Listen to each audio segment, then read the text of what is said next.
Hey guys, what's up? It's the Culture Man here, investigating your favorite movies, TV shows, and animes. And right now, I am still in LA, but by the time you're watching this, I'm probably already in Seattle, because I will be at Seattle, Washington for about a week in order to visit my family.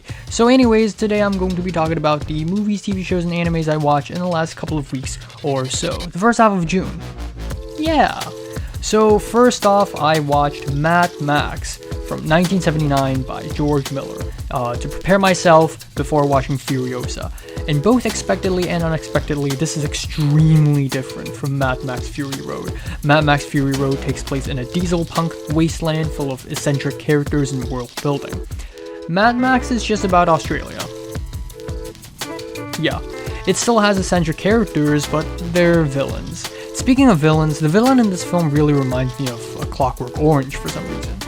And also, unexpectedly, this movie is really boring. I mean, there's a cool chase scene in the beginning of the film and one at the end, but that's it. 6 out of 10. Then I watched Furiosa, a Mad Max saga at IMAX, on IMAX, at AMC Century City. And it did not worth the $27 I paid to watch the movie. But the film itself is pretty good.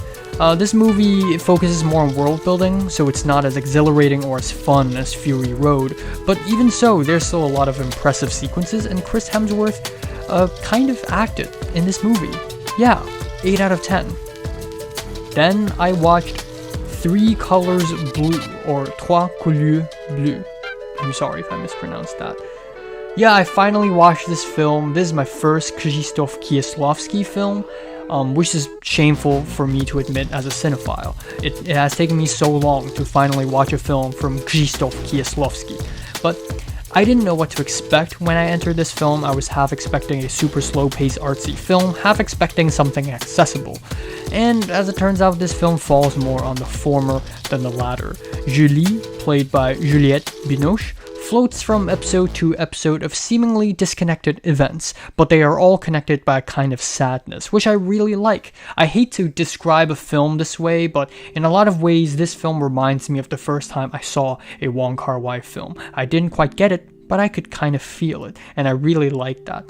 But for some reason, there's just something really meandering about the pacing, and the plot is a bit predictable in a way that ruins the moody quality of a good slow film.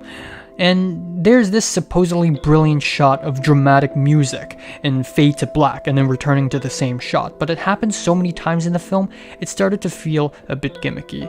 So yes, right now I'm giving it a 8 out of 10. I may rewatch it though, that's for sure. Then I watched Bullet in the Head by John Woo. Oh my God, I did not expect this film to be this great. I expected a cop versus criminal film where characters jump around Hong Kong blowing things up, but I did not expect a psychological drama about war and violence and greed and politics. This is easily John Woo's most political film to date, set in 1967, the communist riots in Hong Kong, also set in the Vietnam War. In fact, this film is about the Vietnam War, but it is also kind of a metaphor or an allegory for the conflicts happening at the time, which is in the year 1990, set during the handover anxiety of the late 80s and the 90s of Hong Kong. There's a sequence in the film taking place in a Viet Cong prisoner camp that was surprisingly traumatic and depressing, and the ending is just as cynical and nihilistic as the killer. I am completely blown away by this film, and Tony Leung is a damn good actor. 9 out of 10. Then I watched Blue Eye Samurai, and like I said in my individual review, I hate to say this, but it's overrated. It's so catered and pandering to a Western audience that it just loses its authenticity. It's totally okay to mix Western storytelling elements and use a Western voice acting style, but to pretend that it's authentic and deeply ingrained into Japanese culture is just lying.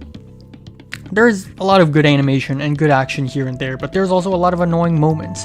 Ringo and Taigen are two extremely annoying characters who I just wish would die. 7 out of 10. Then I watched The Beast, or Le Bête, which is a 2.5-hour-long artsy French film directed by Bertrand Bonello. This is a time-jumping, genre-bending, maximalist, romance, sci-fi, drama amalgamation. And I feel like with a concept this big and ambitious, this film could have gone way harder than it did. Some moments in the first half felt boring, some moments in the second half felt corny, even if it's intentionally so. But even so, I can't deny how ambitious and interesting this film is. There's just so much potential in this film. Light 8 out of 10. Then I finished watching La Camera by Alice Rohrwacher, which is an artsy Italian film, and conceptually and visually it's stunning. It is a beautiful movie, don't get me wrong, but just like The Beast, I feel like this film could have gone harder with its magical realism and its sadness. It's just not sad enough for me. The characters are a bit bland, but I just love films about archaeology, because I love archaeology. 7 out of 10. Finally, last night, I watched the cinematic masterpiece, Madame Web.